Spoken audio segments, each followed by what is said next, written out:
یوم 3 اکتبر در پایتخت ازبکستان در یک مراسم خاص اسم غالبان جشنواره یا سینما بزم بین المللی تاشکند دردانه شورای ابریشم را اعلام کردند. هنرپیشه جوان تاجک عبدالکریم مشرف فرزند هنرپیشه شناخته تاجک عبادالله مشرف در این جشنواره برای اجرای نقش اساسی در فیلم کوتاه سربار از استودیوی سیمرغ سینما کارگردانش منظرعلی شیرعلی سزاوار جایزه برای بهترین نقش مردانه شد. خود این فیلم سربار جایزه بهترین فیلم را به دست آورد.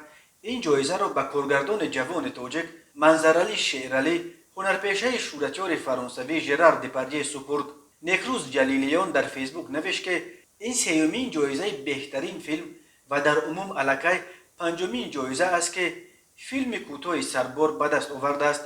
قبلا سعادت سفر و نیز برای اجرای نقش اساسی در فیلم سربار در قزاقستان صاحب جایزه بهترین نقش زنانه گردیده بود. فیلم سربار درباره مردی است که با ماشین کونه ولگا به تاکسی مشغول است و او را برای بردن کوچ کرا میکنند. مرد همراه کوچ زن را با کودک شیرمکش گرفته به خانه مادر زن میبرد. مادر زن دخترش را قبول نمیکند.